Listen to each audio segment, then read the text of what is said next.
வணக்கம் எல்லாருக்கும். நான் இன்றைக்கு உங்களுக்கு ஸ்ரீலங்கன் ஸ்டைலில் ஆட்டிறைச்சி பொரியல் எப்படி செய்கிறேன்னு செய்து காட்ட போகிறேன். இது நான் மிளகு போட்டு மிளகு பொரியல் மாதிரி செய்ய போகிறேன். அதுக்கு நான் 500 கிராம் ஆட்டிறைச்சி எடுத்து வச்சுருக்கிறேன். அதுக்கு 2 டீஸ்பூன் மிளகு வச்சுருக்கிறேன். 15 செத்த மிளகாயை நான் சின்னதாக பிச்சு வச்சுருக்கிறேன். ஒரு கொஞ்சமாக கருவேப்பிலை, 15 பல் உள்ளியை தட்டி சின்னதாக வெட்டி வச்சுருக்கிறேன். ஒரு சின்ன இஞ்சி துண்டு எடுத்து சின்னதாக கட் பண்ணி வச்சுருக்கிறேன். ஒரு டீஸ்பூன் மிளகு தூள் வச்சுருக்கிறேன். 1/4 டீஸ்பூன் மஞ்சள் வச்சுருக்கிறேன். 1 டீஸ்பூன் சீரகம் வச்சுருக்கிறேன். தேவையான அளவு எண்ணெய். வாங்க இப்போ ஆட்டிறைச்சி பொரியல் எப்படி செய்யலாமென்று பார்க்கலாம். பாருங்கள், இப்போ ஆட்டிறைச்சி பொரியல் செய்கிறதுக்கு நான் கனமான ஒரு பாத்திரம் எடுத்து வச்சுருக்கிறேன். அதில் நான் இப்போ கழுவி வச்சுருக்கிற ஆட்டிறைச்சியை சேர்க்குறேன். சேர்த்துட்டு மிளகு அதையும் சேர்க்குறேன். தட்டி வச்சிருக்கிற உள்ளியையும் சேர்க்குறேன். இதில் சின்னதாக வெட்டி வச்சிருக்கிற செத்த மிளகாயும் இதில் சேர்க்குறேன். அப்புறம் சின்ன சீரகம் சேர்க்குறேன். அப்புறம் மஞ்சள் தூள், அப்புறம் இஞ்சி சேர்க்குறேன். அப்புறம் பார்த்திங்கன்னா ஒரு 3 டேபிள் ஸ்பூன் கடலை எண்ணெய் சேர்க்குறேன். இது உங்களுக்கு ஈஸியாக செய்கிற ஒரு இது, குயிக்காக செஞ்சிடலாம். நீங்கள் வெங்காயம் தாளிக்க தேவையில்லை, ஒன்றும் தேவையில்லை. இதோட கொஞ்சம் ஒரு 1/4 கப் தண்ணி சேர்க்க போகிறேன். இது இப்போ ஆட்டிறைச்சி அவிகிறதுக்கு அளவான ஒரு 1/4 கப் தண்ணி சேர்க்குறேன். இப்போ பார்த்திங்கன்னா இது அவிகிறதுக்கான தண்ணியை இப்போ நான் சேர்க்குறேன். இப்போ இதை நான் நல்லா மிக்ஸ் பண்ணிவிட்டு இப்போ இதுக்கு தேவையான அளவு உப்பு சேர்க்குறேன். சேர்த்துட்டு இதை நான் இப்போ மூடி வைக்கிறேன். வச்சுட்டு இப்போ நான் கேஸை ஆன் பண்ணுறேன். கேஸை ஆன் பண்ணி ஹீட்டை ஹையாக வச்சுட்டு பிறகு ஒரு 2 நிமிஷம் கழித்து 2-3 நிமிஷம் சூடேறினோன்னே அப்புறம் மீடியமாக வச்சு ஒரு 20 நிமிஷம் நாங்கள் இப்போ அதை அவிய விட போகிறோம். இப்போ பாருங்கள், 2-3 நிமிஷம் ஆகிட்டு நான் மூடியை திறந்து பார்க்குறேன்.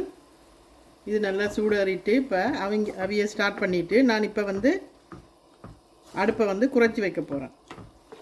இப்போ பார்த்திங்கன்னா இதுக்கு காரத்துக்கு நீங்கள் எதுவும் மிளகாத்தூள் ஒன்றும் சேர்க்குறே இல்லை. இந்த இதில் போட்டிருக்கிற காஞ்ச மிளகா அது அவிஞ்சு கரைஞ்சி அதோட காரம் தான் இந்த இறைச்சியில் சேரப்போகுது. அதோட மிளகோட காரமும் தான் இதில் சேரப்போகுது. இப்போ இதுக்கு தூள் ஒன்றும் சேர்க்குறது இல்லை. இதுதான் இதோட மசாலா. இது நல்லா அவிஞ்சுது. நிறைய நாள் நீங்கள் இப்படி நீங்கள் இந்த பொரியலை செஞ்சு வச்சிங்கன்னா ஒரு 10-15 நாள் கூட இது கெடாமல் இருக்கும். நீங்கள் இது 2-3 நாளில் சாப்பிட போகிறீங்கன்னா நீங்கள் நான் அப்புறம் கடைசியில் சொல்கிறேன் உங்களுக்கு என்ன செய்கிறேன்ட்டு. இப்போ அதை மூடி அவிய வைப்பேன். இப்போ கேஸை குறைச்சிட்டு இப்போ நான் மூடி ஸ்லோ குக் ஒரு 20 நிமிஷம் விட போகிறேன்.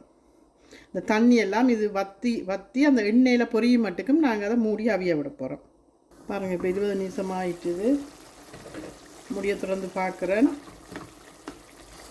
நல்லா தண்ணியெல்லாம் வற்றி கொண்டு வருது. பாருங்கள், இந்த மிளகா எல்லாம் அது கரைஞ்சி அதோட ஒரு காரம்தான் இந்த இறைச்சிக்கு உரைப்பாக இருக்கும். வேறு எந்த மிளகாத்தூளோ எதுவும் சேர்க்கறது இல்லை இதுக்கு. பாருங்க, இன்னும் ஒரு 10 நிமிஷம் திருப்பியும் நாங்கள் மூடி விடுவோம்.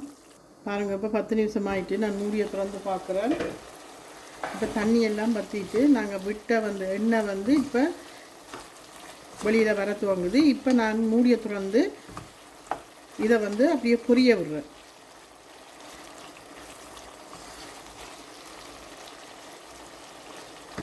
இப்போ இனி மூடியம் வச்சு மூடாமல் திறந்தே விடுவோம். இப்படியே இந்த எண்ணெயில் பொரியத்துக்கு.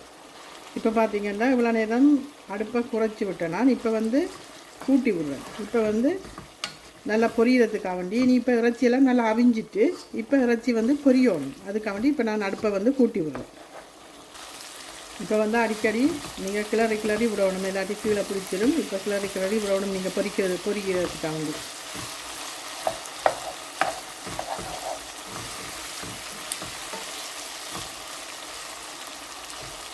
ஆட்டிறைச்சி பொரியல் முடிகிற ஸ்டேஜுக்கு நான் கொஞ்சம் மிளகு தூள் சேர்க்குறேன். சேர்த்துட்டு கொஞ்சம் கருவேப்பிலையும் சேர்க்குறேன்.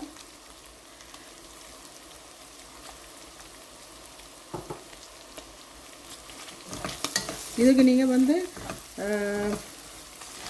வெங்காயமும் சேர்க்கலாம். இப்போ இந்த ஸ்டேஜில் வெங்காயம் சேர்த்து பொரிய விட்டு கொஞ்சம் பச்சை மிளகாயம் போட்டு பொரிய விடலாம். ஆனால் இப்படி நீங்கள் செஞ்சீங்கன்னா ஒரு நாள் 2 நாள் வச்சு சாப்பிட்லாம். ஆனால் இப்படி வெங்காயம் எல்லாம் சேர்க்காமல் இப்படி செஞ்சீங்கன்னா ஒரு 10 நாள் இருந்தாலும் இது உங்களுக்கு பழுதா போகாமல் இருக்கும்.